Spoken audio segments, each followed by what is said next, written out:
Chez nous, quand vous entendez quelqu'un dire Ibiri Mikai, c'est-à-dire cette personne est en train de vous dire, pour connaître quelque chose, pour savoir, il faut poser des questions et des bonnes questions. TV5 Monde, je vous ai dit ici, que TV5 Monde, France 24, humblement, RFI, LCI, CNN, BBC, ce sont des chaînes de télévision, des médias, Agence France Presse, qui font la promotion de l'impérialisme. Et l'impérialisme, c'est le vol, c'est le pillage, c'est la spoliation, c'est la promotion de la barbarie, de la stratégie de déstabilisation. Agence France Presse, par exemple, fait la promotion des terroristes qui ont attaqué le Mali. Est-ce que vous entendez ces gens-là parler du Mali, la riposte malienne? Jamais de la vie. Est-ce que vous entendez ces gens-là parler de l'AIS? Jamais de la vie. C'est parce que leur narratif tend à donner l'avantage à ces terroristes-là qui les aident à maintenir les mains mises sur le sous-sol africain. France 24 a été créé pour cette but, financé entièrement par les pouvoirs publics français. Idem pour RFI, BBC, exactement la même chose. Mais si vous regardez les autres chaînes, ce sont les oligarques qui détiennent ces chaînes-là, et la plupart de ces oligarques travaillent avec le gouvernement, donc du coup, ils ont intérêt à ce que l'Afrique reste pauvre, très endettée et embêtée, et on peut tuer autant d'Africains qu'on veut, ce n'est pas un problème pour eux. Comment comprendre qu'une chaîne de télévision qui prêche le droit international, le droit de ceci, le droit de cela, se trouve dans un pays indépendant qui a une ambassade en France, à Paris, qui peuvent aller là-bas demander le visa, mais ils ne l'ont pas fait. Ils se sont retrouvés au Mali. Comment? Comment est-ce que des journalistes de TV5 ont fait pour atterrir au Mali? Et ils ne sont pas arrivés au Mali pour interviewer le pouvoir public, pour interviewer le peuple, pour savoir ce qui se passe. Ils sont arrivés au Mali pour interviewer le bandit, le voyou, qui dit qu'il est le patron, le commandant de la Zawad. Donc, ils ont tout planifié. On va entrer, on a déjà dépensé 30 millions d'euros, on va entrer au Mali avec des journalistes. Dès qu'on va prendre le pouvoir, il y aura le reportage en direct. En fait, c'est ce qu'ils avaient planifié. Donc, ils ont fait les interviews avec ces brigands et ils ont diffusé. J'ai vu une image l'autre jour d'une dame, une brave dame malienne, une maman d'une intelligence extraordinaire et d'un courage olympien. Elle est arrivée sur le plateau de TV5 Monde, elle les a posé des bonnes questions. Les informations que vous donnez là, vous avez eu ça où, pas, comment? Mais c'est des questions simples. Donc TV5 Monde se comporte comme si le Mali n'était pas un pays. Comme si pour arriver au Mali, il ne fallait pas demander le visa, il faut passer par l'Algérie ou la Mauritanie, être avec des terroristes, et c'est comme ça qu'on entre au Mali. Donc quand nous disons ici, les amis, que la France est derrière, voilà une autre preuve, par 1000, que la France a planifié des éléments du 25 avril. Mais ça ne s'est pas passé comme la France a voulu. C'était l'assassinat d'Assimi Goïta, l'assassinat de plusieurs ministres, l'assassinat du ministre de la Défense, et que le gouvernement va chuter. C'est le même scénario, ils ont planifié ça, de quoi les alliés, les États-Unis d'Amérique, en Iran, où on va tuer le guide suprême, on va tuer les généraux, et le pays va se mettre à genoux, on va prendre le contrôle. C'est mal connaître la détermination des Africains aujourd'hui. Cher Macron, chers membres des services secrets français, l'Afrique d'aujourd'hui n'est plus l'Afrique de 1950.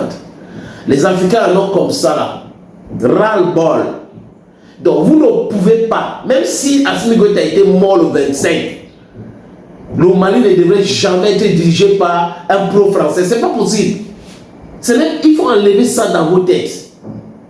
Et ceux qui croient encore à ces médias-là, qui ne veulent pas les critiquer, c'est bon, généralement des gens qu'on a indoctrinés dans les histoires de Dieu a fait ça, Allah a fait ça. Donc vraiment, si ça arrive, c'est parce que non.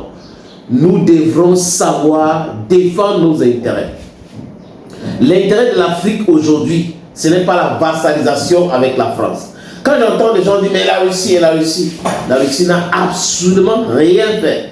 La Russie est en train de nous aider comme à l'époque des indépendances, à nous vendre les armes, à nous renseigner aussi pour pouvoir nous, c'est-à-dire que mettre sur la même longueur d'onde que ces gens-là qui nous ont vraiment fait du mal. C'est la colonisation, c'est l'esclavage avant la colonisation, le néocolonialisme, l'impérialisme, l'emprise sur les ressources naturelles de nos pays, les accords bidons, et ils veulent qu'on reste là. On ne condamne pas. Ce que vous faites comme travail aujourd'hui, ce que ce que nous faisons aujourd'hui, c'est ça qui est en train de mettre en mal l'impérialisme français. Ces gens-là qui sont autour du Mali, je parle du président Mohamed Ould, le président mauritanien, il est un danger pour son propre pays même. Tebboune, c'est le promoteur du terrorisme international. Le terrorisme au Mali est soutenu par le président Tebboune de l'Algérie. Il est le maître de ce terrorisme-là. Emmanuel Macron sponsorise avec certains pays du Golfe. Voilà les gens qui veulent nous maintenir dans la souffrance, dans la misère pour justifier leur élément économique. Mais c'est à nous de comprendre. À nous de comprendre. Je pense que les autres pays africains devraient couper les antennes de ces chaînes de télévision-là. TV5 Monde n'a pas à émettre en Afrique et faire la propagande contre l'Afrique. Il n'est pas question. Imaginez un seul instant que c'était la France, qu'un Africain est entré illégalement ou des journalistes africains sont entrés illégalement en France et interviewer le chef de Corse qui veut la sécession avec la France et rentrer montrer ces images. La terre entière devrait se tourner. Vous devrez entendre des choses. Ces journalistes-là sont des terroristes. Il faut les arrêter. Regardez ce que le bandit, le voyou, le génocidaire est en train de faire au Liban, à Gaza. Tuer les journalistes. Donc, ces journalistes qui arrivent en Afrique devraient aussi savoir que désormais on va les considérer comme des ennemis de l'Afrique.